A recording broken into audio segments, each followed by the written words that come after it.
baik di UGD atau baik di Poli atau baik di tempat-tempat sejawat sekalian. Ya, jadi saya akan bahas sedikit tentang akut coronary syndrome, juga penyakit jantung koroner, dan yang lebih penting adalah kadangkala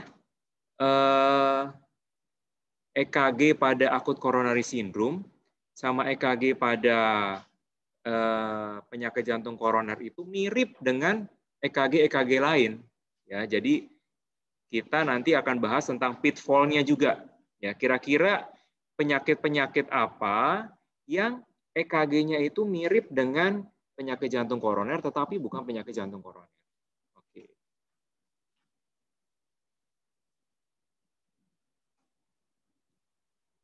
Ya. Oke. Ya, sekali lagi ya sedikit, saya nggak bosan-bosan sih tentang kita bahas tentang penyakit cardiac conduction system. Ya, supaya sejawat sekalian juga bisa mengerti dengan jelas sekali lagi.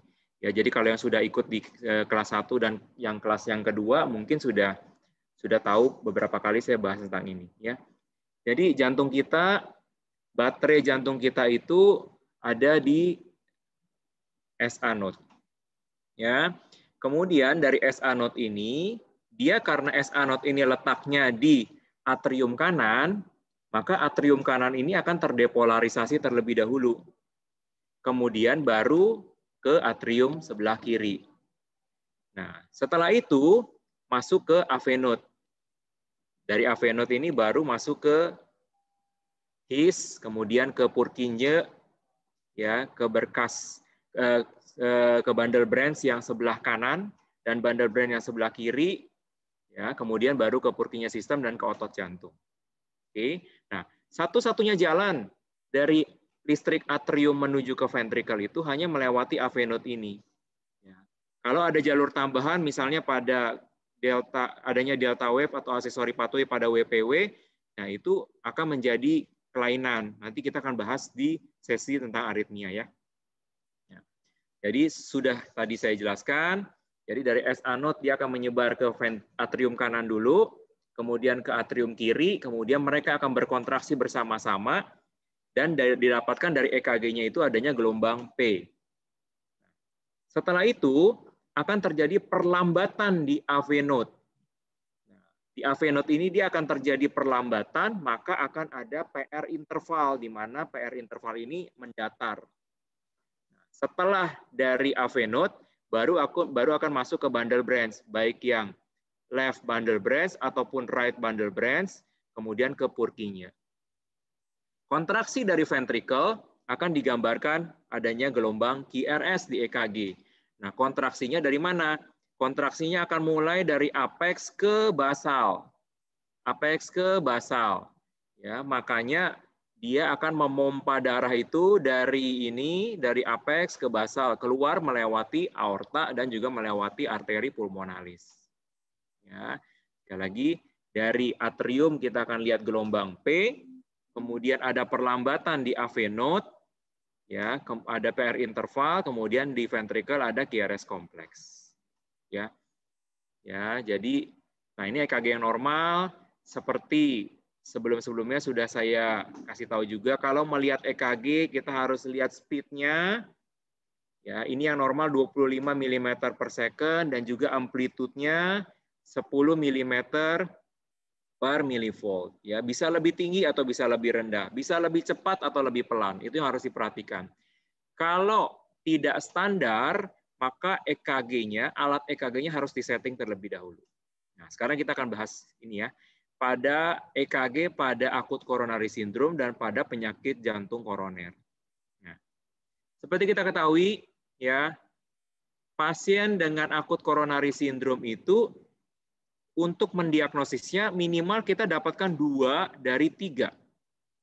2 apa? Yaitu klinisnya, EKG-nya, sama enzim. Ya, jadi 2 dari 3 kalau positif baru kita diagnosis sebagai akut coronary syndrome. Ya. Kalau klinisnya apa? Klinisnya itu dia keluhannya nyeri dada. Pasti. Kadang-kadang juga sesak nafas. Tetapi yang membedakan adalah Nyeri dada pada akut coronary syndrome dia adalah nyeri yang tumpul, bukan nyeri yang tajam. Maksudnya apa? Kalau nyeri yang tumpul itu jadi bukan rasanya seperti ditusuk-tusuk. Nah, jadi rasanya seperti apa? Pasien akan menggambarkan dadanya seperti ditekan benda berat, atau ada batu, atau bahkan ada yang bilang kayak didudukin dadanya. Dan ini bisa di dada, bisa juga menjalar sampai ke leher seperti rasa tercekik, atau bisa menjalar ke lengan kiri atau ke lengan kanan. Bisa tembus ke belakang. Itu pertama klinisnya. Jadi kalau pasien datang dengan keluhan nyeri dada seperti ditusuk, kemudian dia bisa tunjuk dengan jelas satu jari di dadanya, otomatis kemungkinan besar pasien itu bukan akibat penyakit jantung koroner atau serangan jantung. Ya. Nyerinya lebih ke nyeri yang tumpul, kemudian dia di dada, dan tidak bisa dilokalisir dengan baik. Kadang-kadang pasien bilang tidak enak di dada. Ya. Bisa menjalar ke punggung, ke leher seperti tercekik, atau bisa menjalar ke punggung. Yang pertama klinis sudah. Yang kedua kita bahas tentang EKG. EKG-nya apa? EKG-nya tentu saja kalau ACS yang termasuk ACS itu adalah STEMI, ya, non-STEMI, atau unstable angina. Ya. Kalau STEMI dari namanya saja sudah jelas kita tahu ya, kalau ini adalah ST elevasi myocard infarct. Maka kita dapatkan EKG-nya adalah EKG ST elevasi. Jadi, kalau pasien dengan klinis serangan jantung, kemudian juga dengan EKG ST elevasi, maka sudah kita bisa bilang kalau pasien ini adalah pasien dengan serangan jantung akut tanpa menunggu enzim. Ya, itu kenapa pada pasien dengan STEMI, dengan klinis, dengan EKG kita sudah bisa lakukan diagnosis dan kita sudah bisa lakukan tindakan, entah itu PCI, primary, atau kita bisa lakukan trombolitik. Kemudian yang selanjutnya adalah bagaimana dengan yang non-STEMI dan unstable angina. Pasien dengan non-STEMI atau pasien dengan unstable angina bisa muncul dengan EKG apapun juga. Artinya bisa muncul dengan EKG ST depresi, ya. Bisa muncul dengan EKG T inverted, ya. Bisa muncul dengan EKG yang normal, bisa. Ya. Jadi pasien bisa muncul dengan EKG apapun juga. Dengan EKG yang ST depresi, ST inverted, atau bahkan EKG yang normal. Nah, kemudian yang membedakan antara unstable angina dan non-STEMI adalah troponin enzim. Kalau non-STEMI, troponinnya positif. Kalau unstable, troponinnya negatif. Oke, jadi untuk mendiagnosis akut coronary syndrome, kita butuh 2 dari 3. Pertama klinis, kedua EKG, yang ketiga enzim troponin. Tetapi kalau untuk STEMI, kita tidak pernah menunggu enzim. Kenapa? Karena pada STEMI itu terjadi sumbatan total di pembuluh darah koroner. Maka harus segera dilakukan reperfusi, baik secara primary PCI ataupun dengan trombolitik. Jadi nggak perlu nunggu enzim. Ya, jadi kalau misalnya sejawat sekalian ketemu di UGD pasien dengan STEMI, langsung hubungi konsulen dokter jantungnya. Kalau ketemu di klinik, langsung kita loading pasiennya, kemudian kita kirim dengan rumah sakit terdekat yang bisa memberikan fasilitas untuk reperfusi, entah itu PCI ataupun dengan trombolitik. Ya. Nah, ST elevasi ada syaratnya. Ya, jadi dia harus minimal 1 mm pada EKG yang temenan. Nanti akan saya jelasin. Kalau laki-laki kurang lebih di V2, V3 itu 2 mm, kalau wanita 1,5 mm di lead V2, V3. Dan harus di ini ya, 1 mm minimal dan di 2 contiguous leads atau di 2 lead yang temenan. Ya, kalau hanya di 1 lead saja, tentu saja itu tidak menjadikan gambaran. Ya, kalau misalnya ternyata ST elevasinya hanya di lead 3, ya berarti tidak bisa jadi patokan. Nah, ini adalah EKG. Ini kita ukur ST elevasi, ST depresi itu dari J-point dari sini. Perbatasan antara QRS dengan ST segmen. Nah, ini adalah kita lihatkan ST depresi yang turun, ini ST elevasi yang meningkat. Oke. Nah, ini adalah pembuluh darah koroner jantung kita. Ya. Jantung kita itu terdiri dari dua pembuluh darah besar, yaitu pembuluh darah yang right coronary artery ini, ya, yang ini, sama yang left coronary artery ini. Ya.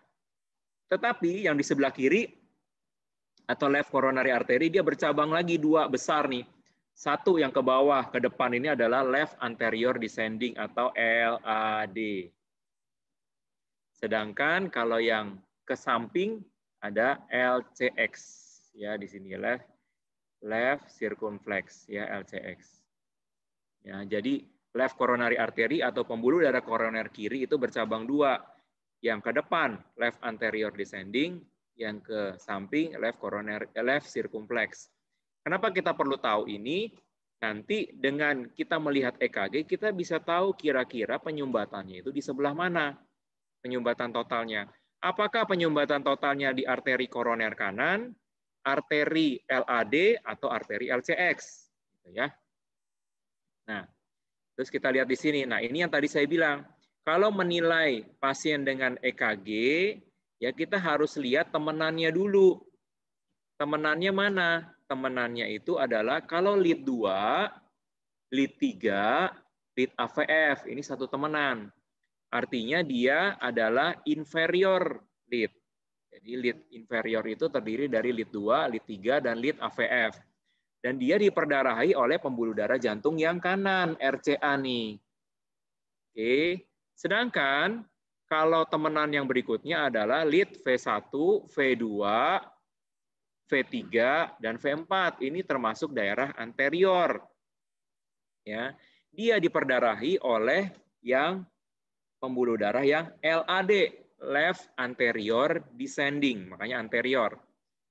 Kemudian yang selanjutnya temenan adalah 1 AVL, V5, dan V6. Ya, kalau kita lihat dari aksis, kita kan lihat begini ya, kita lihat aksis 1 itu di sini, aksis AVL itu di sini. Ya, jadi A1 dan AVL itu posisinya itu di lateral. Kemudian kita lihat di prekordial V5, V6 juga kita pasang di dinding dada yang lateral. Makanya 1 AVL, V5, V6 ini disebut dari lead lateral, diperdarahi oleh left circumflex nih. Sekali lagi saya ulang ya. Jadi ada 3 bagian besar. Ya.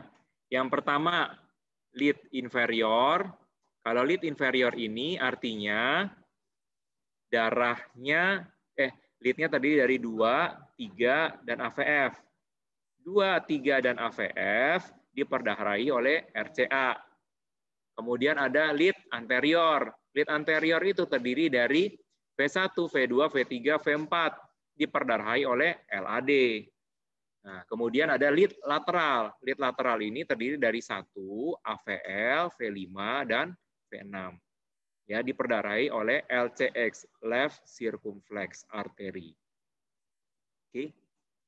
Nah, dari sini tadi kita bisa tahu ya, inferior tadi kan udah ya temannya. Kita lihat nih. Kalau penyumbatannya ada di left circumflex di sini, maka area lateral yang terkena nih. Kalau area lateral terkena, maka yang terkena tadi apa? Lead 1, lead AVL, lead V5, dan V6. Jadi kalau kita dapatkan ST elevasi di 1 AVL, V5, dan V6, maka kita langsung bilang ini STEMI lateral.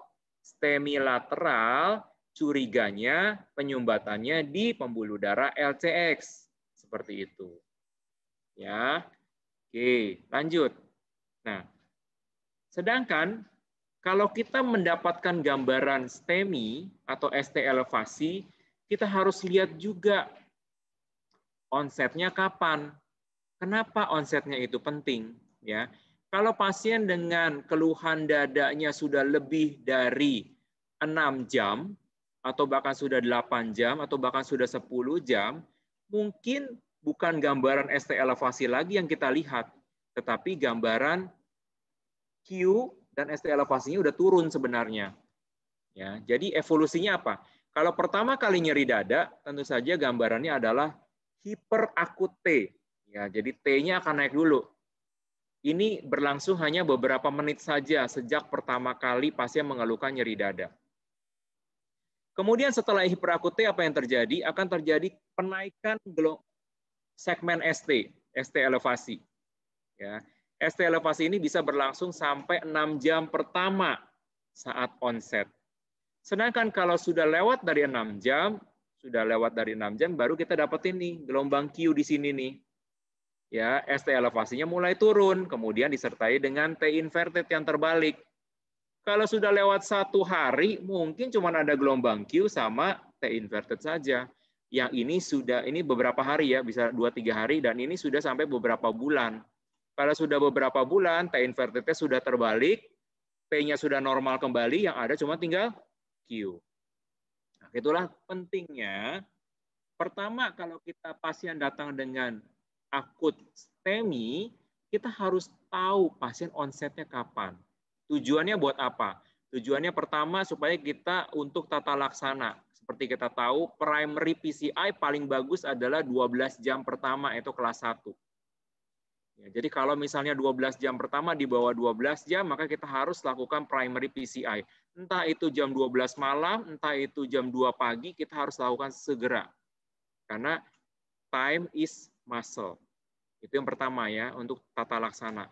Yang kedua, untuk juga supaya kita tahu kira-kira kalau pasien datang keluhannya 6 jam yang lalu, gambaran EKG seperti apa. Kalau dia bilang datang nyeri dada kapan? 1 jam yang lalu, tetapi gambarannya sudah Q dan sudah seperti ini yang E ini, ya kita sudah curiga. Jangan-jangan ini bukan nyeri dada yang baru nih, sudah berapa hari dia. Oke. Nah, jadi dengan onset itu kita bisa tahu selain untuk manajemen yang pertama, tata laksananya, atau yang kedua, kita juga bisa untuk kita tahu kira-kira kalau kita EKG ini model EKG-nya seperti apa. Nah, ini EKG STEMI ya. Di mana STEMI-nya? Di lead 2, kita jelas lead 3 dan lead AVF. Ini kan temenan nih, berarti inferior lead. Ya. Curiganya penyumbatan di mana? Di right coronary artery. Oke. Nah, untuk inferior lead ini, karena kita itu manusia itu ada RCA yang dominan atau LCX yang dominan. Ada 2 kemungkinan. Kalau sebagian besar manusia memang 60% atau 2/3-nya itu adalah RCA yang dominan. Jadi kalau inferior lead-nya memang ST elevasi, curiga kita RCA yang dominan. RCA yang tersumbat gitu ya. Nah, tapi kalau dia LCX yang dominan, 2/3 AVF-nya ST elevasi, bisa jadi juga LCX-nya yang tersumbat. Taunya dari mana? Kita lihat ini. Lead 2 sama lead 3 mana lebih tinggi ST elevasinya? Kalau lead 3 yang lebih tinggi itu berarti RCA. Kalau lead 2 lebih tinggi daripada lead 3 itu berarti LCX. Ya. Oke. Nah, ini tadi yang saya bilang ya. Pasien datang bisa dalam kondisi akut. Seperti apa? Seperti ini. Ini kondisi akut, masih ada ST elevasinya jelas. Tapi udah ada Q. Berarti kita tahu, oh kemungkinan besar ini sih sudah 4-6 jam nih. Kurang lebih keluhannya. Karena bukan ST elevasi lagi, yang sudah ada Q-nya maksudnya. Di beda sama ini kan. Ini mah belum ada Q-nya tuh. Tuh. Baru mau. Ini sangat-sangat akut ini kondisinya. Mungkin baru jam-jam pertama nih seperti ini. Sedangkan kalau kita lihat seperti ini, nah ini mungkin yang di sebelah kanan ini, dia sudah 4-6 jam, tapi masih ada ST elevasi. Tapi kalau datang yang seperti ini, yang di sebelah kiri, yang di sebelah kanan, yang sebelah kiri, kalau datangin kondisi yang sebelah kiri, dia ada Q, ST elevasinya sudah turun, T invertednya sudah terbalik. Ini mungkin sudah 1 atau 2 hari. Ya, maka tadi saya bilang, penting kita menanyakan kepada pasien kira-kira onsetnya kapan. Jadi kalau pasien datang dengan kondisi yang seperti ini, kita jangan diagnosis dengan non-STEMI. Kita diagnosisnya sebagai STEMI, tapi mungkin sudah 2 hari atau sudah 3 hari, sudah beberapa hari. Ya. Nah, jadi tidak selalu pasien datang dengan ST elevasi. Kadang-kadang pasien datang sudah beberapa hari, yang didapatkan cuma Q dan T inverted saja. Oke. Nah, Hal yang penting yang untuk membantu kita untuk menegakkan apakah ini ST elevasi beneran atau enggak adalah kita lihat ini ada ST elevasi ya di V2, V3, V4, V5, V6, 1, AVL. Ini kita bilang apa? Ya, ini kita bilang anterior V1, V2 sampai ke lateral, berarti anterior ekstensif. Nah, satu hal yang harus kita lihat adalah ada yang namanya mirror image. Mirror itu cermin, mirror image. Jadi kalau ada STEMI, ada ST elevasi di anterior, tentu saja di posteriornya atau di inferiornya itu harus ada ST depresi seperti ini. Ini namanya mirror image. Jadi kalau ada ST elevasi di satu titik, ada ST depresi di titik yang lainnya. Ini lebih menegakkan lagi diagnosis STEMI akut. Ya, nanti saya akan jelaskan diferensial diagnosis di mana kita dapatkan ada gambaran ST elevasi, tetapi bukan STEMI ternyata. Misalnya ada ventricular aneurysm atau kelainan-kelainan lain, misalnya juga perikarditis, juga ST elevasi iya. Ya. Tapi kalau misalnya kita dapatkan ST elevasi terus ada lead lain yang ST depresi, ini sangat menguatkan kalau diagnosis akut coronary syndrome atau STEMI akut. Nah, ini tadi juga ya. Ada ST elevasi 2, 3 AVF. Mana AVF-nya? Ini. Ya. Tetapi ada ST depresi juga di tempat lain. Ada ST di FVL, ada ST depresi di 1, ada ST depresi di P2. Ya, ini menegakkan diagnosis, oh ini kemungkinan besar untuk STEMI akut. STEMI-nya di mana? 2, 3 AVF, inferior lead, berarti RCA. Karena lead 3 lebih tinggi daripada lead 2. Ini STEMI. Jadi kalau dokter jantung intervensinya, dia sudah tahu nih kira-kira, oh penyumbatan totalnya di right coronary artery. Ya. Oke. Balik lagi ke mirror image ya. Ini ya ST elevasi di 3 AVF, kita dapatkan ST depresi juga. Nah, ini mirror image, ini mendukung diagnosis STEMI akut. Ya. Oke. Nah, bagaimana dengan inferior posterior? Kita lihat ini ya, ada ST elevasi 2 sedikit, 3 AVF ya. Tapi kita juga lihat di sini ada ST depresi ya, tadi yang mirror image. Sekaligus juga mendukung kalau ini adalah kalau V1, V2, V3, V4 ini kan tadi kita bilang itu anterior. Lawannya anterior apa? Posterior. Kalau di anterior ST depresi, maka di posteriornya pasti ST elevasi. Maka kita bisa bilang infero-posterior myocard infarct.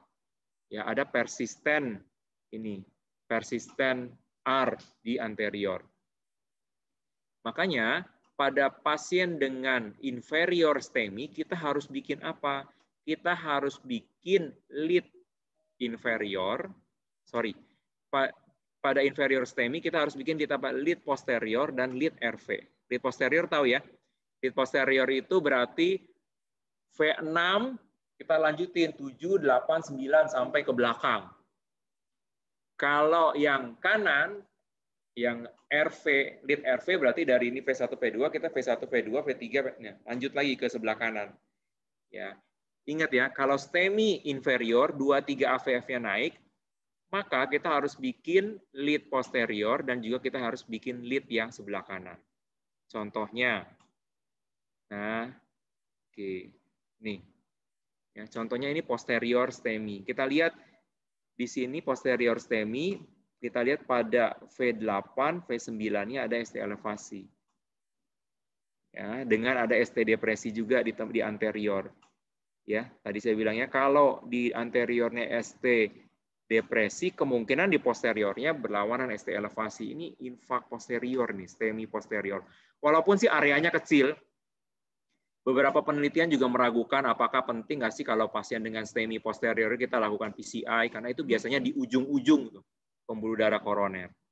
Ya. Tapi nice to know. Ya, ini juga right ventricular, kita lihat ini lead dari V1R sampai V6R. Ini kita lihat di ada ST elevasi di V3R, V4R, V5R, V6R tuh. Ya, berarti ini right ventricular myocard infarct. Ya. Sekali lagi, ya, saya ulang, kalau pasien dengan STEMI inferior, 2-3 AVF-nya ST elevasi, kita harus periksa juga right ventricular lead sama posterior lead. Kenapa? Karena RCA itu mendarahi right ventricular dan juga mendarahi sampai ke posterior. Jadi right coronary artery itu melingkar sampai ke posterior dia. Dari kanan mendarahi RV sampai ke belakang ke posterior. Ya, ini untuk menentukan seberapa luas.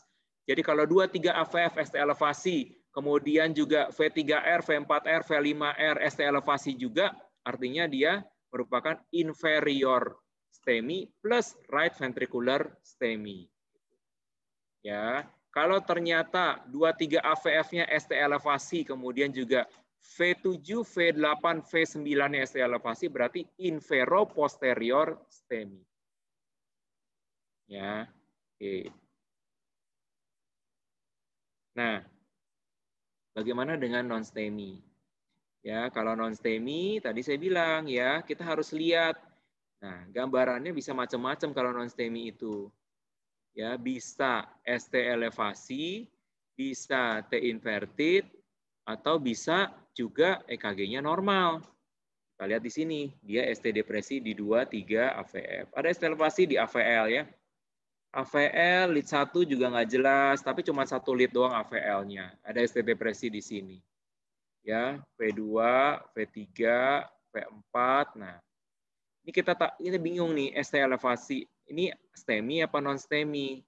Kalau kita bingung, kita ragu, pasien seperti ini kita harus lakukan serial EKG. Setengah jam lagi kamu minta EKG ulang sama perawatnya. Kalau ST elevasinya ini makin tinggi, oh berarti mungkin dia ST elevasi, STEMI dengan mirror image, seperti yang saya bilang tadi. Tapi kalau ternyata ST elevasinya tidak bertambah, hanya ST depresi saja, ya kita diagnosis sebagai non-STEMI.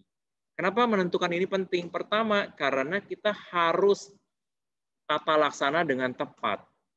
Pasien dengan STEMI, tentu saja tata laksananya adalah harus reperfusi dengan primary PCI atau dengan kita lakukan fibrinolitik.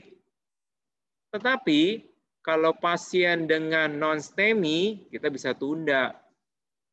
Ya, kita bisa tunda. Oke. Mungkin tidak harus segera, kecuali hemodinamika tidak stabil ya. Misalnya pasien dengan nyeri dada hebat, dengan tensi yang turun, pasien dengan sesak napas berat, walaupun dia non-STEMI, tetapi kita bisa perlakukan seperti STEMI dan harus darurat dilakukan PCI. Ya, nah ini juga nih non-STEMI. Tadi saya bilang ya ada T inverted. Jadi tadi ST depresi ya, kemudian T inverted juga bisa. Oke. Nah, ini kemudian diferensial diagnosis nih pada pasien dengan STEMI. Bisa nggak? Bisa seperti ini munculnya nih. Ini pada ventricular aneurysm. Ya, pada ventricular aneurysm. Terus bagaimana cara membedakannya? Seperti tadi saya sudah jelaskan, tentu saja untuk menegakkan diagnosis akut coronary syndrome kita butuh 2 dari 3. Kalau pasien dengan ventricular aneurysm mungkin tidak datang dengan keluhan nyeri dada. Ya, bahkan mungkin keluhannya itu adalah lebih ke heart failure atau gagal jantung. Ya, jadi bisa nih pasiennya seperti ini. Nah, yang bisa kita lakukan apa? Dapat EKG seperti ini, kita diagnosis dengan tepat dengan anamnesis, kita tanya pasiennya keluhannya. Yang kedua, kita lakukan seperti saya bilang tadi serial EKG. Kemudian apalagi kita bisa enzim kita lihat. Kalau ventricular aneurysm tentu saja troponinnya tidak akan naik. Ya, kemudian juga serial EKG tidak berubah. Karena tadi saya bilang ST elevasi atau STEMI itu ada evolusinya. Mulai dari hiperakut T, ST elevasi, ST depresi, T inverted, dan akhirnya kebalik lagi tadi. Ya. Nah, kira-kira ini apa? Saya kasih waktu 30 detik ya. Pikir, lihat dulu ya.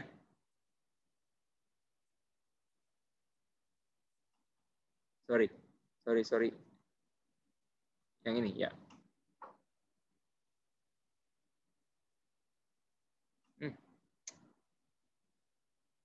Maaf, silakan lihat dulu kira-kira apa.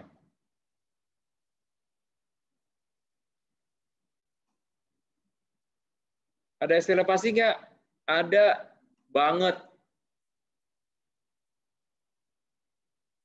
Kalau yang udah ada yang udah tahu, boleh nggak diketikin jawabannya?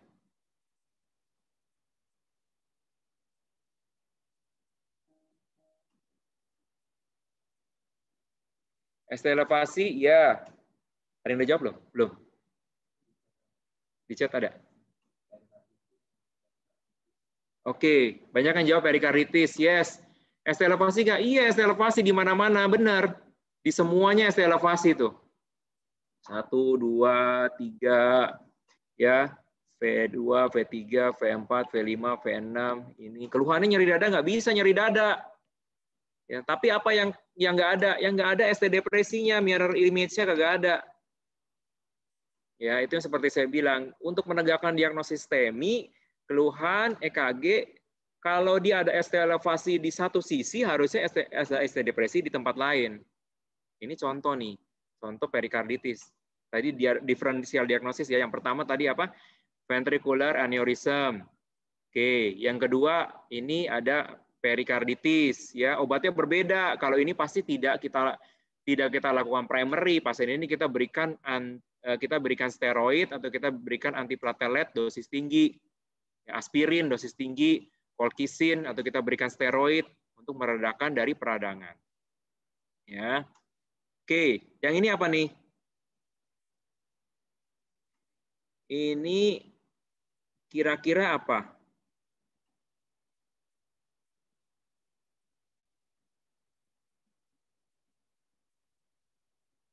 Diketik yuk, di chat yuk.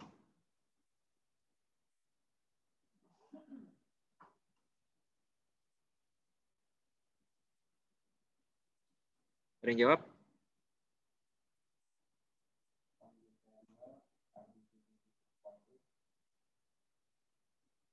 Terus?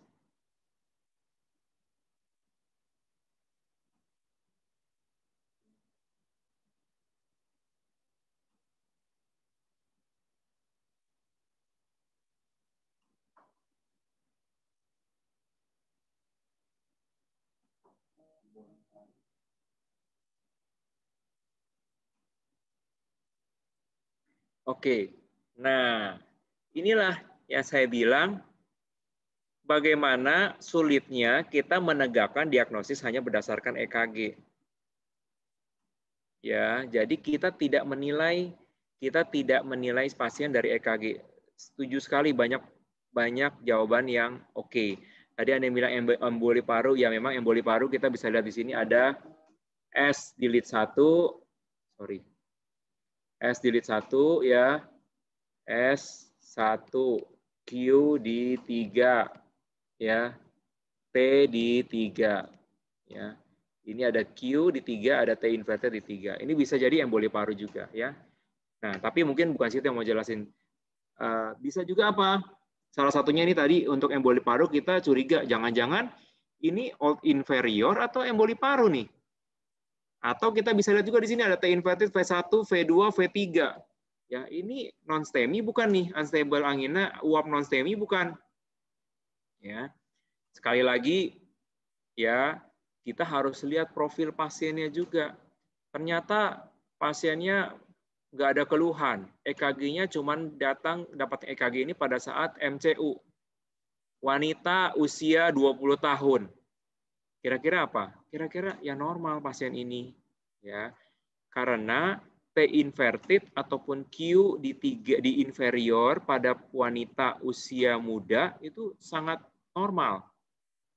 Sekali lagi, untuk menegakkan diagnosis kita butuh 2 dari 3. Walaupun EKG-nya mendukung, tetapi klinisnya tidak mendukung. Dan kalau kita cek enzim juga pasti normal. Ya. Nah, ini apa lagi nih? T inverted dalam nih. 1 AVL. 2 juga V2, V3, V4, V5, V6. Yuk, yang udah tahu kira-kira boleh di chat.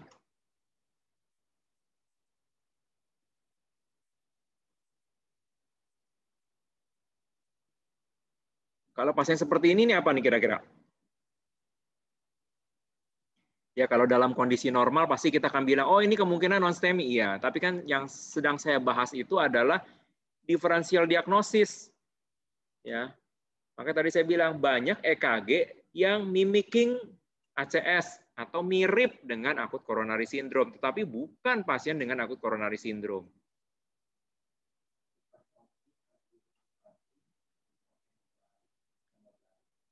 Hipertrophic cardiomyopathy, terus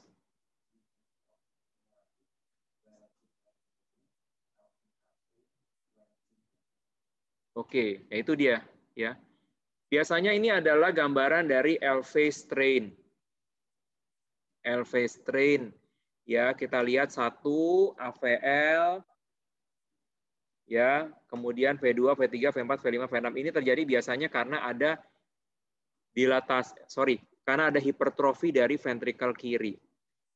Semua gambaran hipertrofi dari ventrikel kiri bisa memberikan gambaran seperti ini. Contohnya apa? Tadi hipertrofi kardiomyopati, yes. Pasien dengan hipertensif heart disease (HHD) dengan tensi tinggi selama ini kemudian sudah menjadi LVH, bisa nggak? Yes, bisa. Pasien dengan aortic stenosis bisa nggak? Yes, ya. Oke, juga bisa karena Whelan syndrome ataupun stroke. Stroke sih jarang, biasanya stroke lebih nggak sampai seperti ini biasanya. Ya, tapi itu gambaran-gambaran yang menunjukkan pasien dengan hipertrofi ventrikel kiri seperti ini. Nah, kira-kira ini iskemik atau bukan nih? Ya, ada T inverted di lead 3. Nah, tadi saya bilang kan, kalau hanya di satu lead, apakah itu valid atau tidak? Tentu saja tidak. Ya. Dan dia T inverted ini concordance dengan QRS-nya. Ini adalah EKG yang normal. Ya, hanya di satu lead saja. Ya, jadi kita tidak bisa mengambil kesimpulan hanya berdasarkan T inverted di satu lead. Lalu, ini iskemik apa enggak nih? Ada T inverted di V1, V2, V3. Saya juga bilang tadi, banyak sekali saya dapatkan seperti ini. Jadi pasien MCU ya dibaca iskemia anterior T inverted. Ternyata pasiennya wanita muda seperti saya bilang tadi. Ya. Pasien wanita muda, pasien wanita hamil, ya pasien wanita itu kalau kita dapatkan T inverted di anterior V1, V2, V3 atau di inferior di 3 dan AVF itu sesuatu yang normal.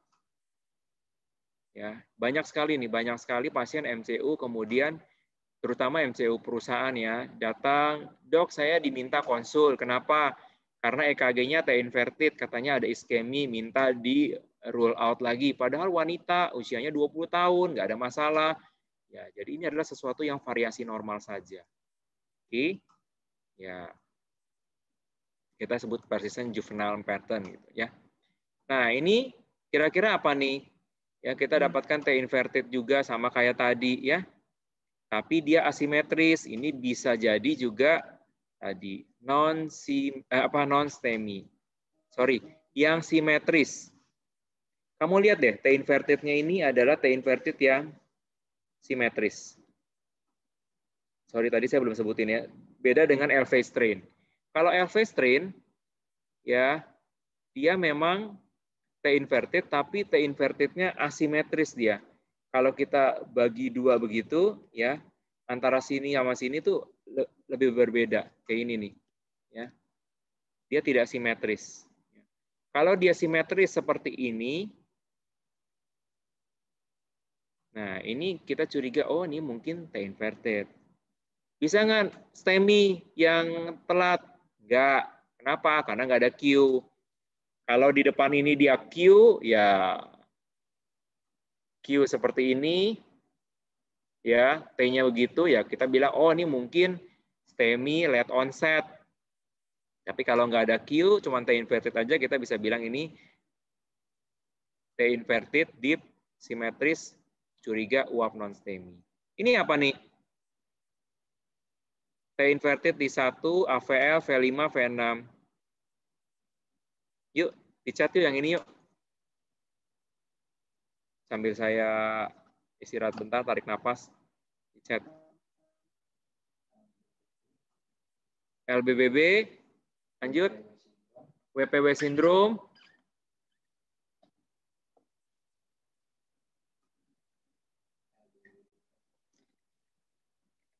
Apalagi?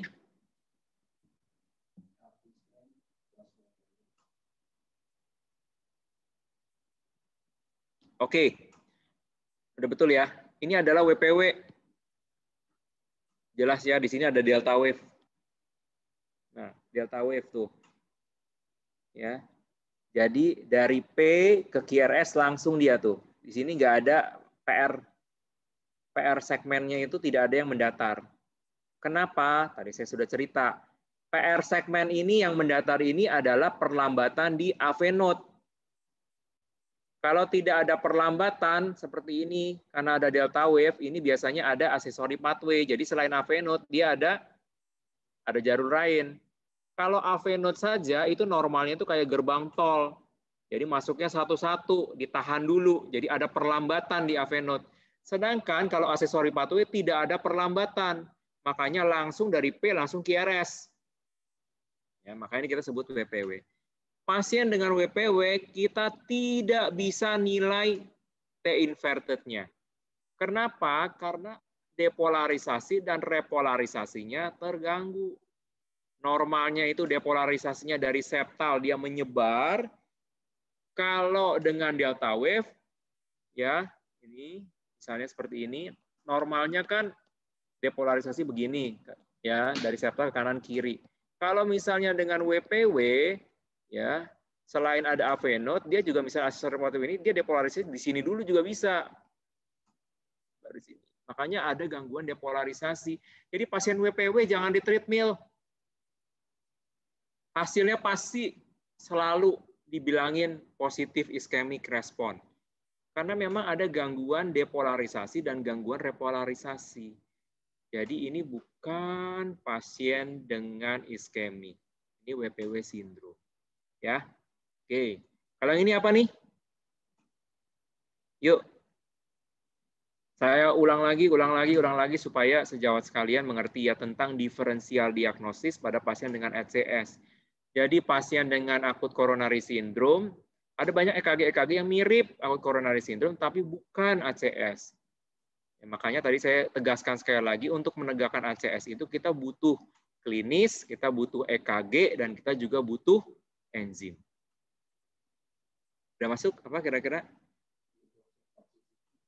Digoxin toxicity, terus digoxin toxicity bentuknya scoop ya, kayak begini dia. Ya, ini agak menurun sih, tapi bukan seperti itu bentuknya ya. Ini apa? LVH, tadi kan LV strain, lihat deh. Ini V-nya dia asimetris tuh. Tuh, bentuknya begini, baru begini. Begini, baru begini. Ini ekstrim gitu ya. Nah, bagi dua gitu. Ya. Jadi dia tidak simetris bentuknya. Ini LV strain. Pada LVH, penyebabnya apa? Macam-macam. Tadi bisa HHD, bisa HOCM, hypertrophic cardiomyopathy, bisa aortic stenosis, dan lain sebagainya. Ya. Nah, ini apa nih?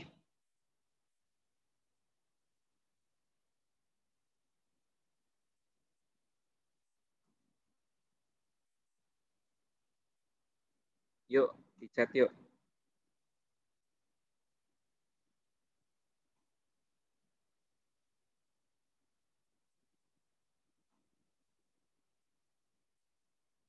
Ada yang masuk?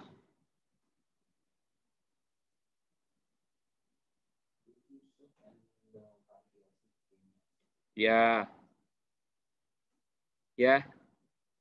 Tuh, bingung kan? Deep ST depression dan T-wave inversion, tetapi normal kardiak troponin. Ya, ini berarti jelas nggak ada ST depresi? Jelas ada ST depresi. Ya, tetapi dia bisa apa? ST depresi berarti bisa non-STEMI atau unstable angina. Tapi kalau dengan normal troponin, maka kita sebutnya ini sebagai unstable angina. Ini mah jelas, ini pasien iskemik ya, ST depresinya jelas banget. Ya. Oke. Ini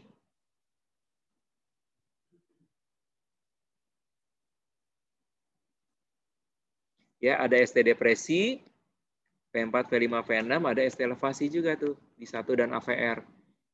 Apa nih? Ya, ini adalah pasien-pasien dengan trivessel disease atau left main disease. Ya. Jadi pasien dengan CAD trivessel disease atau left main atau LCA-nya itu stenosis, left coronary artery. Tandanya apa nih? ST elevasi di AVR. Ya. Ini kalau sejawat sekalian temukan EKG seperti ini harus segera. Ya, karena ini sangat berbahaya. Oke? Ya. Iskemik atau enggak? Nah, ini baru nih yang tadi scooping saya bilang. Tuh, ya. Ini adalah digoxin toxicity scooping tuh. Jelas ya bentuknya scoop ya. Tuh. Terus EKG-nya AF, scooping. Kita anamnesis lagi pasiennya keluhannya apa? Mual, muntah, pandangannya kuning. Ya. Terus kita lihat obatnya apa? Ada digoxin. Digoxin dikasih berapa? 3 kali 1. Ya, jadi begini deh. Ya, digoxin high dosis pada pasien AF, ya, overdosis ini pada pasiennya. Bisa dapatkan EKG seperti ini. Keluhannya mual, muntah, gastritis, kayak gambaran gastritis, dispepsia, pandangannya juga kuning. Ya, pasien ngeliat kok semuanya kuning gitu. Nah, itu dia digoxin toxicity ya. Oke. Nah, kita bahas sedikit tentang ST depresi ya. Tadi lihat dari J-wave. ST depresi yang bermakna itu adalah ST depresi yang ini, yang horizontal seperti ini, atau yang downsloping seperti ini. Kalau ini scooping, ya. Nah, kalau ini ST elevasi yang upsloping. Kalau ST elevasi yang upsloping ini dia tidak signifikan. Bisa juga pada pasien dengan treadmill test, kalau kita dapatkan ST elevasi, ST depresi yang upsloping seperti ini, itu normal. Pada pasien dengan heart rate yang tinggi bisa seperti ini. Jadi yang bermakna itu adalah ST depresi yang horizontal atau yang downsloping. Ya. AB itu horizontal, kemudian CD yang downsloping, ini yang scooping, ini yang upsloping. Ya. Nah, udah deh. Ya EKG yang terakhir, yuk.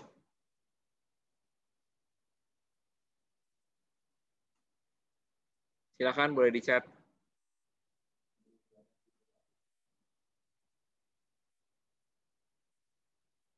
Brugada, ada lagi? Brugada. Cakep. Ya. Ya. Oke. Jadi pintar-pintar semua ya. Jadi laki-laki 39 tahun, sekali lagi keluhannya apa? ST elevasi di V1, V2. Ini kita lihat apaan nih? Ya, ini EKG Brugada. Brugada pattern. Yang kita cari tahu justru bukan nyeri dada. Yang kita cari tahu apa? Yang kita cari tahu, Pak, ada keluhan kejang, pingsan nggak? Ada keluhan keluarga yang meninggal mendadak atau tidak? Misalnya tidur, pasiennya keluarga meninggal mendadak, ya, atau saudara, ya, keluarga meninggal mendadak, kemudian juga pasiennya ternyata datang ada keluhan pingsan berulang nggak atau kejang berulang, kemudian beberapa pasien yang saya dapat juga pernah yang ke neurologis karena dipikir pasien dengan epilepsi. Ternyata di EEG hasilnya normal, kemudian dikonsulin, ternyata gambar EKG seperti ini. Ya, ini Brugada. Pasien seperti ini kalau simptomatik, apalagi sampai ada keluhan, tentu kita harus pasang ICD. Ya, oke. Oke, ya abis ini saya akan bahas tentang beberapa pertanyaan yang sudah masuk. Kalau ada yang mau tanya tentang apa yang sudah saya sampaikan dari tadi sampai saat ini, boleh dimasukkan ke kolom chat. Ya, di chat aja. Ada Dokter Joko, silakan dok, di chat aja ya. Ya, sorry, di Q&A, sorry, di Q&A. Ada beberapa sudah yang nanya juga.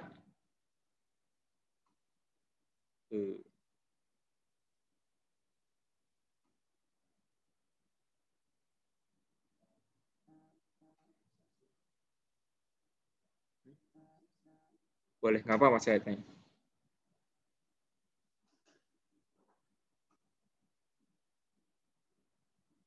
Baru 4 ini ya, memang ya? Ya. Selamat siang, izin bertanya, bagaimana membedakan morfologi EKG AV disosiasi, capture bit, dan fusion bit 2? Membedakan fascicular VT, papillary muscle VT, outflow chart VT, bidirectional VT, dan BBRV VT. Pertanyaan dari Dr. Rahmat Mulia. Oke. Terima kasih Dr. Rahmat. Ini pertanyaannya memang advance ya, tapi saya janji untuk seperti ini karena kita tidak mau loncat-loncat, akan saya bahas pada saat nanti kita bahas tentang aritmia. Ya, tentang aritmia. Karena ini untuk membedakan morfologi AV disosiasi pada VT ya dibandingkan dengan pada pasien dengan SVT dengan aberransi ya.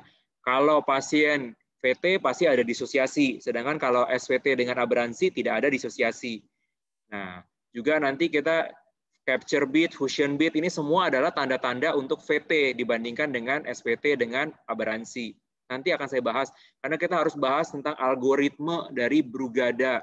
Ya, algoritma Brugada, bagaimana kita menentukan apakah pasien ini VT atau SVT dengan aberransi. Ya. Terus fascicular VT juga, papillary muscle VT, outflow tract VT. Nah, intinya kalau pasien dengan outflow tract atau pasien dengan outflow tract VT ini adalah pasien yang idiopatik. Kita bisa lihat dari aksis dari inferior lead-nya. 23 AVF-nya. Kalau 23 AVF-nya positif, itu artinya berarti kan dari atas ke bawah. Itu biasanya dari outflow tract tuh. Ya, karena outflow tract baik yang RV outflow tract atau LV outflow tract dua-duanya letaknya di atas. Makanya kalau PVC-nya dari sana otomatis dia akan dari atas ke bawah. Maka kita lihat lead-nya itu akan positif. Tapi saya janji Dr. Ahmad nanti kita akan bahas lebih mendalam dengan kasus-kasus pada waktu saya bahas tentang aritmia. Ya, tentang aritmia.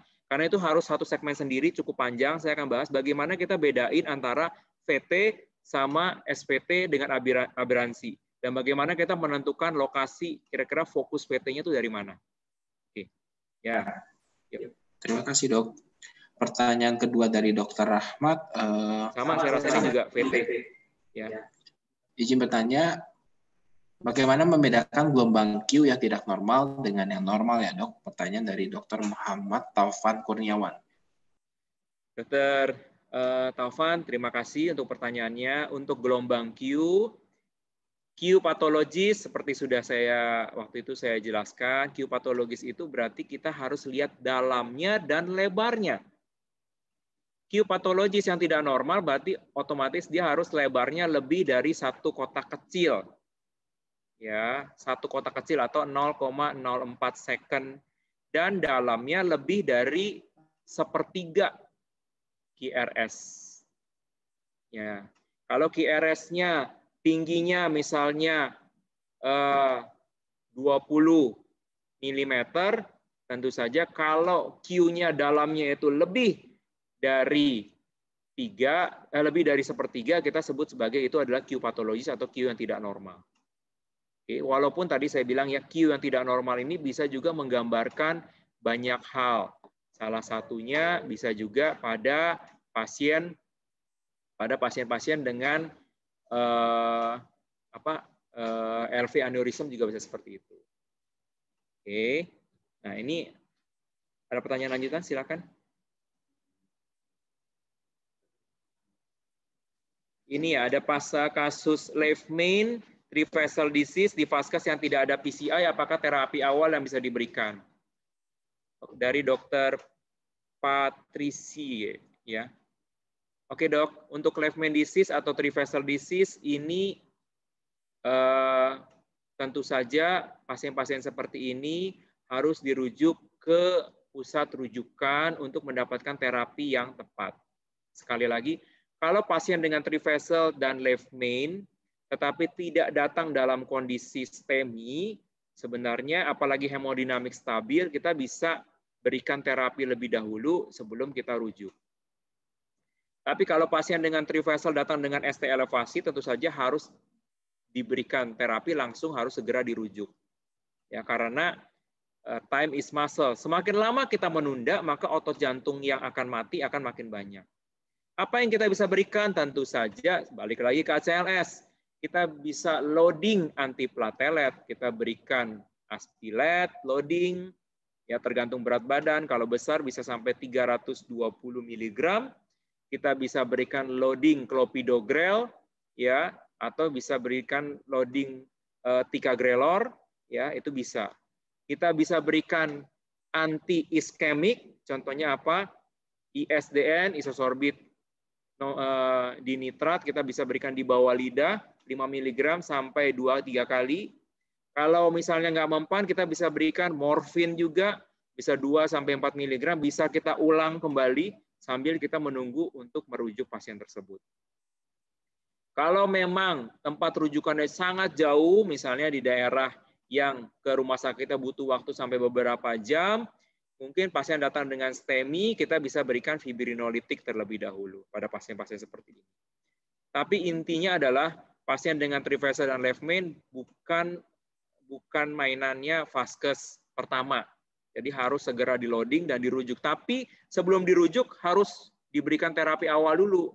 Di-loading dulu, diberikan anti-iskemik dulu, diberikan oksigen dulu, pasien baru dirujuk.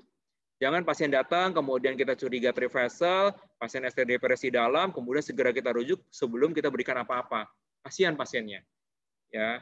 Setidak-tidaknya dengan loading antiplatelet, setidak-tidaknya dengan kita berikan isosorbit ISDN, setidak-tidaknya dengan kita berikan morfin, itu bisa mengurangi keluhan pasien dan juga bisa memperbaiki, kita mencegah untuk trombosis lebih lanjut. Ya, oke. Oke, pertanyaan selanjutnya, siang Dr. Jansen, mohon bertanya. Tadi dokter katakan varian normal pada wanita usia muda. Usia muda itu batas usianya berapa ya, Dok? Thanks. Oke, terima kasih. Memang ada beberapa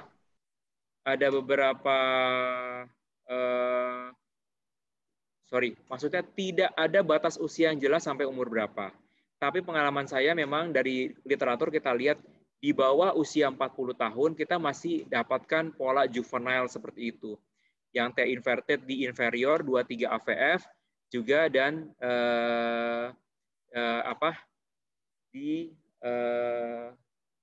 didapatkan di V1, V2, V3, V4 di bawah 40 tahun. Tetapi lebih sering juga beberapa kali juga saya temukan di usia 40-an juga masih ada. Tapi kalau memang wanita ada T inverted, apalagi muda, kita harus curiga kalau itu cuma hanya variasi normal saja. Karena biasanya normal, maka kita harus lihat klinis dengan baik. Terus yang kedua, apakah wanita itu hamil atau tidak, itu juga bisa.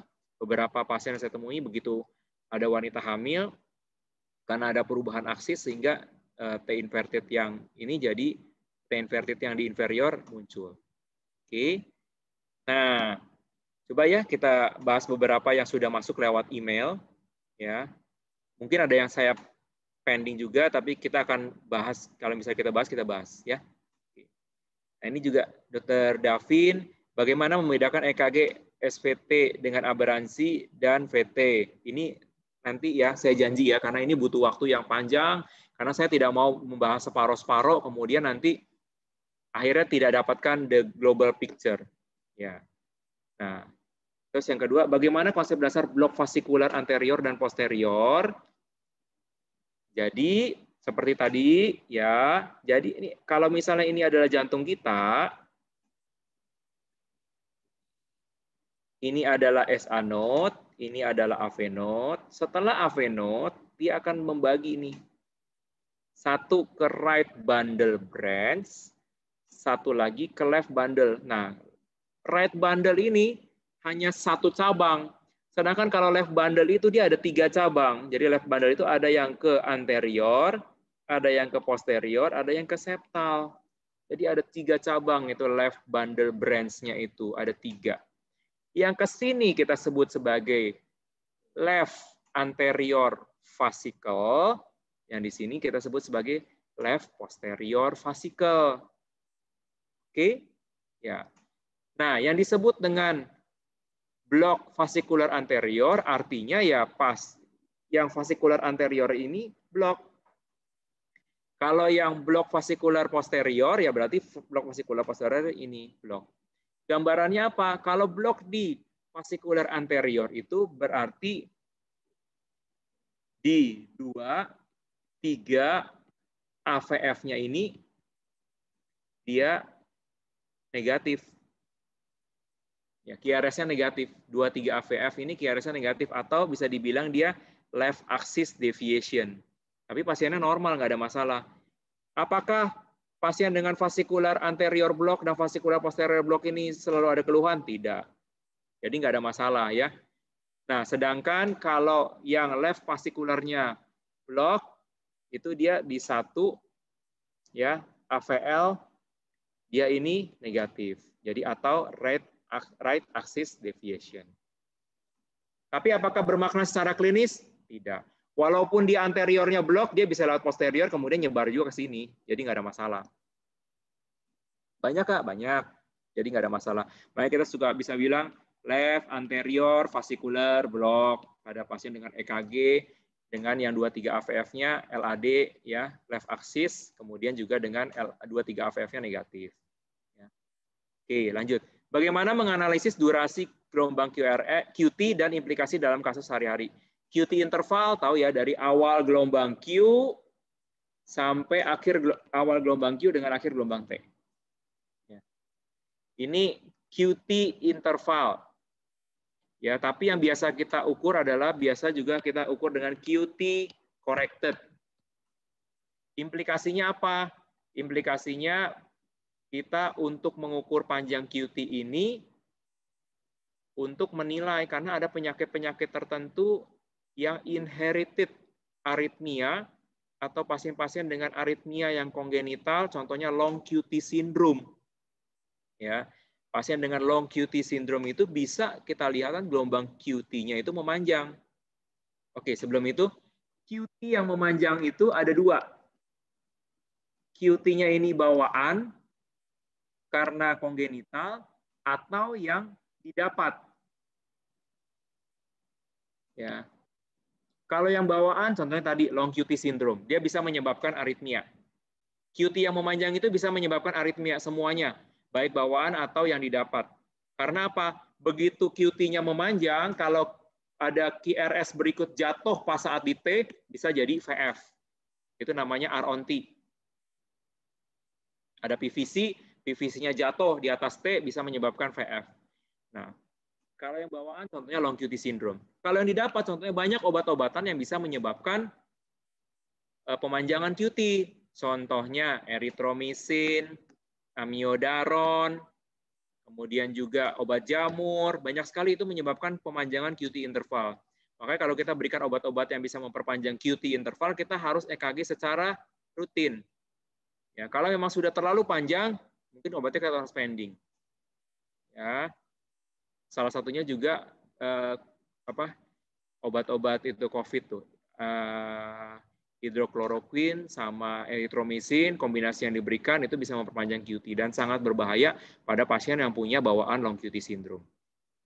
Oke, ini hasil treadmill, Dr. Husin bilang hasil treadmill dengan echo.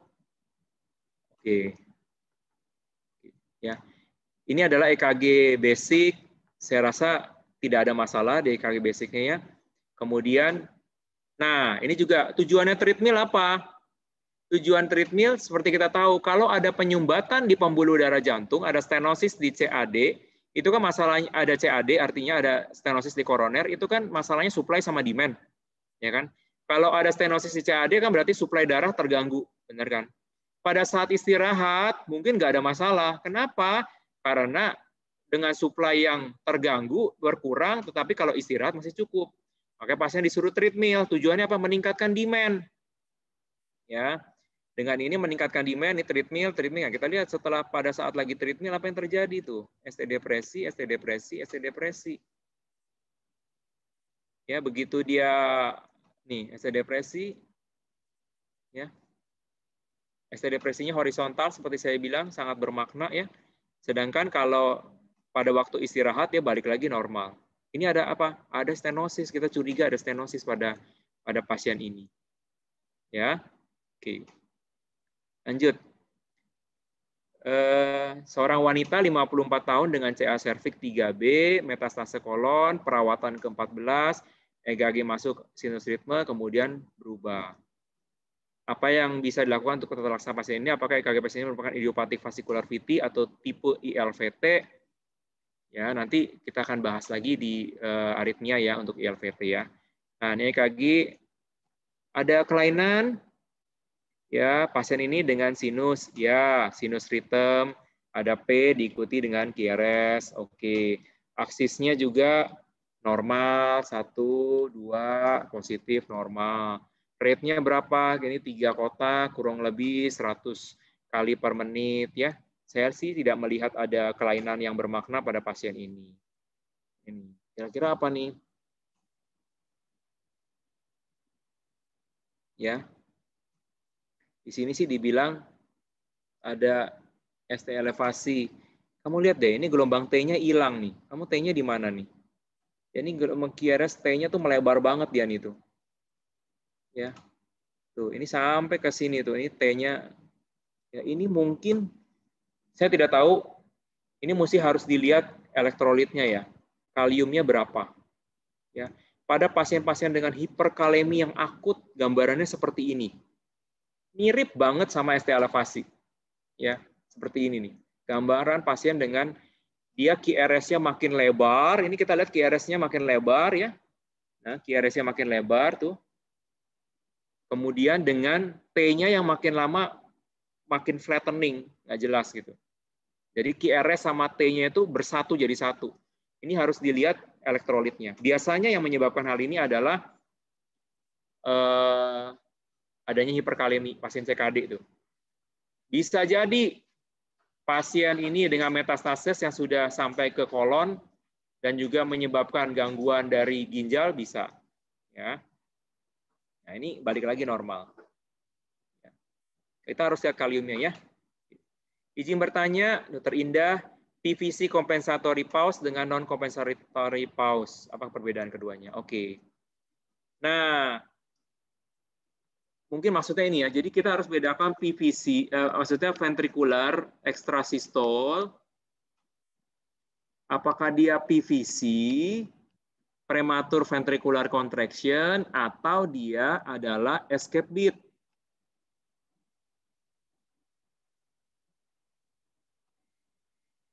Ya, bedanya apa? PVC itu artinya premature ventricular contraction. Kenapa disebut prematur? Karena dia muncul sebelum waktunya. Kalau kita lihat di sini sinus, ya, sinus berikut harusnya di mana? Di sini. Tapi dia muncul nih, ada extrasystole. Ini kita sebut sebagai PVC. Ya, premature ventricular contraction. Sedangkan kalau dimaksud dengan escape beat apa? Misalnya pasien dengan sinus pause. Ya, pasien dengan sinus pause, ternyata setelah PQRS, kemudian pause panjang, baru ini ada muncul extrasystole. Ini adalah proses dari tubuh untuk mengkompensasi karena ada sinus pause. Jadi dia ventrikelnya berkontraksi atau escape beat. Seperti di sesi yang pertama saya bilang, baik sinus node, AV node, maupun otot jantung ventrikel, semuanya mempunyai otomatisitas. Kalau sinus node-nya nggak bekerja, AV node-nya akan ambil alih. Dia bisa memberikan escape beat di situ. Itu disebut escape beat. Ya. Nah, ini jelas adalah premature ventricular contraction. Ya, kita lihat di sini. Harusnya dia di sini dia muncul lebih awal. Ya. Bukan escape beat ini juga ya. Oke. Harusnya dia muncul di sini. Ya. Nah, memang biasanya kalau dengan compensatory pause itu setelah PVC, maka kita lihat ini ada yang panjang. Ya. Itu adalah fase dari refraktor yang disebut sebagai compensatory pause. Ya, pada pasien-pasien dengan PVC. Ya.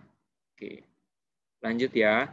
Dr. Elma Einar bertanya, pertolongan pertama pada aritmia di klinik yang belum ada EKG-nya. Lalu apa yang terjadi bila aritmia tidak diobati, Dok? Ini susah saya jawab ya, karena kita harus tahu dulu jenis aritmianya apa. Seperti kita tahu, aritmia itu dari yang sangat sederhana tanpa ada keluhan, hanya PVC infrequent, kita dapatkan mungkin dari MCU saja, sampai aritmia yang berbahaya, bisa VT, VF, atau SVT. Jadi tentu saja kita harus diagnosis terlebih dahulu untuk menentukan kira-kira tata laksana pada pasien ini seperti apa. Oke. Nah, ini dikasih EKG, ya. Kira-kira EKG-nya apa? Kalau gini saya cuma bisa lihat, kalau pasien ini, ya, pasien dengan sinus rhythm. Ya, sinus rhythm-nya dari mana? Dari sinus node, karena di 1 dan di A1 positif, AVR negatif, otomatis dari sinus node.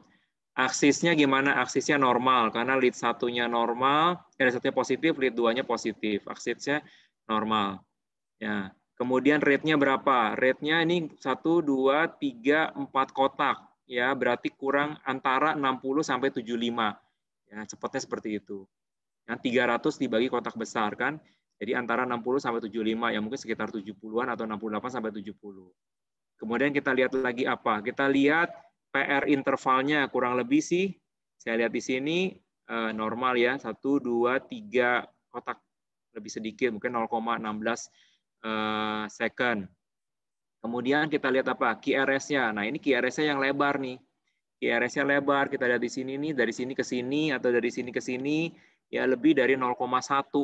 Ada 3 kotak 0,12. Dengan gambaran, ya kita bisa lihat gambaran RSR-nya ini di V1, V2, V3. Nih ada RBBB. Ya, ada RBBB, kemudian juga jadi pasien dengan sinus rhythm, aksisnya normal, rate-nya normal, dengan ada RBBB pattern. Ya, tentu saja kita harus lihat klinis pasien ini apa. Ya, RBBB dengan T inverter itu sesuatu yang normal. Oke, sayangnya nggak dikasih tahu ya klinisnya apa pada pasien ini. Ya. Nah, lagi ya, ternyata banyak sekali ya peminatnya VT dan SVT dengan aberransi ya. Nanti kita bahas ya, ini juga fokus pada LVOT atau RVOT. Ya, ini akan saya bahas nanti di sesi aritmia. Ini apa nih? Ini VT. Ya, EKG-nya. Oh, bagaimana membedakan VT dengan SVT dengan aberransi? Karena pada gambaran EKG yang saya cantumkan ini terdapat episode non-sustain VT dengan irama dasar RBBB. Namun konsulen saya lebih setuju kalau ini adalah VT bukan SVT dengan aberransi. Saya setuju ini VT dengan aberransi. Ini VT bukan SVT dengan aberransi. Ya, ini irama dasarnya AF dengan VT. Nanti saya simpan EKG-nya ya, kita bahas di waktu aritmia ya. Ya, ini VT ya. Oke. Wah, panjang nih ya. Dr. Farah, usia 36 tahun, diagnosis aritmia, jenis belum dijelaskan oleh Prof di Jakarta. Pernah dirawat dengan keluhan nyeri dada kiri non-spesifik dengan EKG aritmia trigemini. Saat itu echo dan hasil normal. Aktivitas fisik cukup intens, gym sampai nggak ada masalah, dikasih Cordaron 1x1. Tidak ada diagnosis ulang, hanya mialgia dengan aritmia, tidak berarti karena EKG terakhir normal. Berat-berat segala macam. Oke. Dr. Farah, sekali lagi saya butuh tahu EKG aritmianya apa. Kalau dilihat di sini kan EKG dibilang trigemini ya. EKG trigemini atau PVC atau VES itu kita harus tentukan pertama jumlahnya. Maka saran saya kita holter dulu. Ya, kita lihat holternya. Kalau memang PVC burden-nya tinggi lebih dari 10% harus diterapi. Kalau PVC burden-nya tidak tinggi, mungkin kita nggak perlu terapi. Ya, obat Cordaron, hati-hati pemberian Cordaron ya. Sebenarnya saya sangat anti pasien dikasih Cordaron karena seperti diketahui Cordaron itu bisa menyebabkan QT-nya memanjang.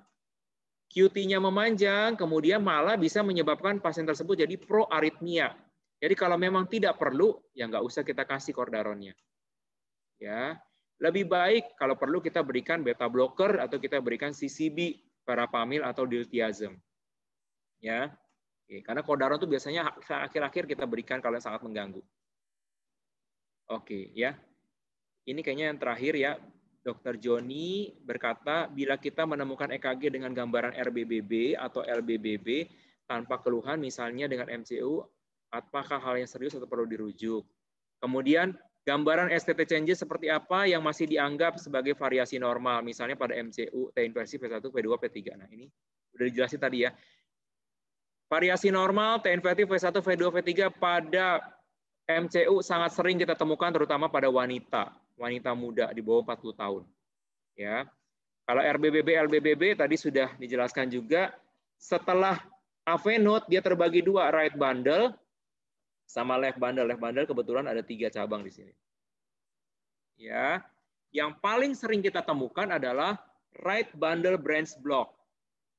Kenapa? Karena right bundle itu letaknya subendokard. Ya, subendokard itu berarti, dan kedua, right bundle ini tipis. Jadi pada pasien-pasien dengan misalnya tekanan yang di ventricle kanan tinggi, misalnya pada pasien dengan ASD, pasien dengan pulmonary hypertension, pasien dengan PPOK, itu di mana ventricle kanannya tekanannya tinggi, dia bisa nekan ke right bundle branch dan bisa menyebabkan RBBB. Jadi yang lebih sering kita temukan adalah RBBB. Kenapa? Karena dia letaknya subendokard, yang kedua tipis. Jadi gampang sekali cedera. Bahkan kalau kita lakukan ablasi, kita senggol sedikit bisa RBBB dan nggak balik lagi. Tapi kalau nggak ada keluhan, tidak perlu kita rujuk, tidak perlu diterapi juga. Kalau left bundle, itu selalu menyatakan ada masalah. Ya. Left bundle sebenarnya sangat tidak mudah menyebabkan left bundle. Kenapa? Karena cabangnya banyak, dia 1, ada 2, ada 3. Ada left anterior vesicle, ada left posterior vesicle, kemudian juga ada septal. Walaupun septal ini cabang kecil, jarang orang menyebutnya itu. Kalau sampai LBBB, artinya semuanya ini harus sudah blok. Dan ini biasa terjadi pada gangguan yang lebih advance. Ya. Jadi kalau pada LBBB biasanya ada masalah, lebih baik dirujuk. Kalau right bundle, banyak kita temukan dan tidak ada masalah. Oke, saya rasa untuk hari ini ada pertanyaan lagi? Boleh. Saya lihat ya, silakan. Izin bertanya, apakah PAC perlu diterapi? Mengapa PVC interpolated termasuk maligna PVC? Terima kasih. PAC atau PVC seperti saya bilang, kita harus lihat jumlahnya. Kalau jumlahnya banyak dan pasiennya signifikan simptomatik, baru kita terapi. Kalau jumlahnya tidak banyak dan pasiennya tidak simptomatik, tidak perlu kita terapi. Interpolated artinya apa? Tadi saya bilang PVC-nya kalau nempel, ya, kalau PVC-nya munculnya nempel deket banget, ini PVC-nya ini munculnya deket banget sama QRS sebelumnya, bahkan bisa jatuh di T ini, nah itu sangat berbahaya. Ya, walaupun jumlahnya nggak banyak, tetapi muncul PVC yang nempel banget dan jatuhnya di sini, itu bisa menyebabkan VF. Makanya kita harus terapi dengan baik. Ya, oke. Lagi? Izin bertanya, dokter, bagaimana penegakan diagnosa angina vasospasm dan penanganannya? Oke. Angina vasospasm atau yang dulu itu istilah lama ya, Prince Metal angina ya. Penanganannya gimana? Itu berdasarkan per exclusionam. Jadi kalau kita bisa menyingkirkan yang lain-lain, kita bisa singkirkan, baru kita diagnosis sebagai vasospasm. Dan biasanya itu harus kita buktikan dengan kateter. Jika kita angiografi koroner, kita lihat, oh pasiennya ST depresi atau ST elevasi jelas. Tetapi begitu di-CAT, normal hasilnya. Ya, berarti kemungkinan dia ada vasospasm di mana ada spasme dari arteri koroner. Biasanya sih ST depresi ya, vasospasm dari arteri koroner. Obatnya apa? Obatnya kita bisa berikan diltiazem atau verapamil, CCB biasanya kita kasih untuk vasodilatasi dari pembuluh darah koroner supaya dia tidak spasem lagi. Banyaknya juga pada wanita, ya. Jadi kita harus itu per eksklusionam. Jadi kita harus singkirkan dulu penyebab yang lain dan harus dibuktikan dulu kalau ternyata memang koronernya nggak ada apa-apa. Jadi kita curiga, oh ini karena vasospasm. Oke, kita berikan CCB, biasanya non-hydropiridin. Penyebabnya apa? Kalau penyebabnya spasmenya itu karena ada otot lain, ya otot jantung yang melintas di koroner, ototnya mungkin kita lakukan tindakan operatif untuk membebaskan koronernya supaya ototnya ini tidak menekan sehingga jadi spasm. Oke, silakan kalau ada lagi. Oke, saya rasa cukup. Saya boleh nggak minta di chat sejawat sekalian, tulis di chat. Nanti berikutnya 2 minggu lagi akan ada sesi lagi. Apakah lebih baik saya bahas tentang aritmia atau saya bahas tentang blok? Ya, boleh di chat ya. Kalau blok berarti saya akan bahas tentang SA blok, sinus node dysfunction, AV blok, ya SA blok, AV blok, kemudian juga left anterior fascicular block dan lain sebagainya. Ya, kalau misalnya tentang aritmia, ya saya akan bahas nanti fokusnya tadi karena banyak yang minta tentang perbedaan VT dengan SVT dengan aberransi. Nah, itu akan saya bahas. Kira-kira tentang aritmia atau saya bahas tentang blok. Boleh yuk di chat. Jadi supaya nanti saya tahu sejawat sekalian kebutuhannya apa. Nanti kita saya bisa akomodir gitu ya.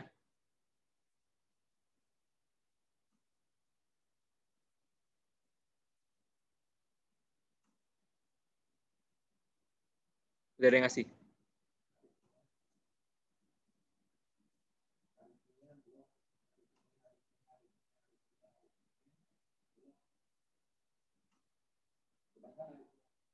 Oke, karena banyak yang mau bahas tentang aritmia, pertanyaan yang masuk juga ke email banyak tentang aritmia.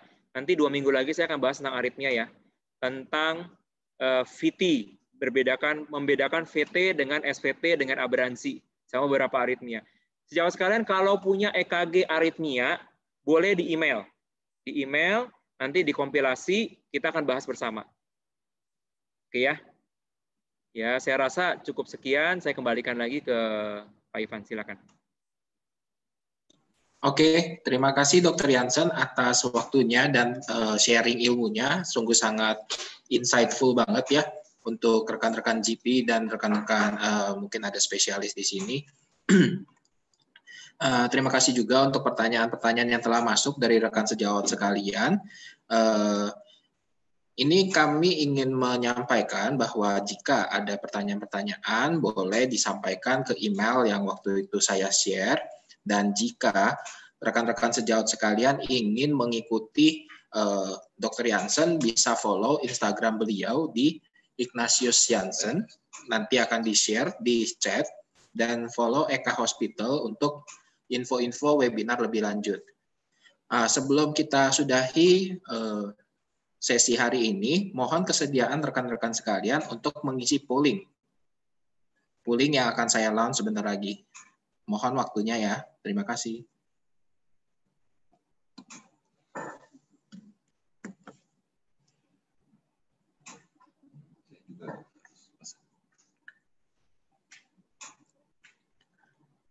Mohon bersedia mengisi pollingnya.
Ya, Dokter Patricia. Oh, sudah.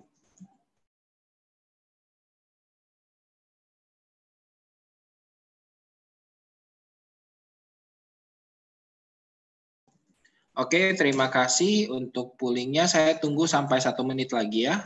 3 menit.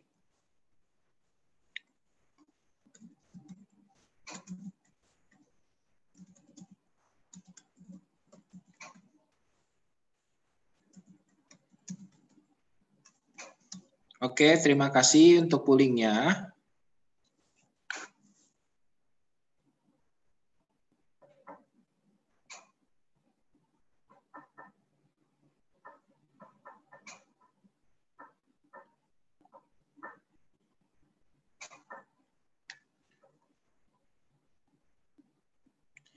Oke, terima kasih untuk poolingnya. Ini sangat bermanfaat bagi kami dari manajemen untuk mengadakan event-event serupa seperti ini. Bagi rekan-rekan sekalian yang meminta materi slide untuk videonya, nanti kami akan upload di sosial media kami di YouTube. Silakan di-follow juga, di-subscribe di Eka Hospital. Nanti potongan video ini akan kami upload dan juga kami share linknya di email blast untuk materi-materi seperti presentasi yang disampaikan oleh Dr. Jansen seperti tadi. Oke, terima kasih sekali lagi kepada rekan-rekan sejawat sekalian atas waktunya pada pagi hari ini telah bergabung di event ini. Sampai jumpa di event selanjutnya ketika Dr. Jansen akan membahas tentang aritmia. Selamat pagi.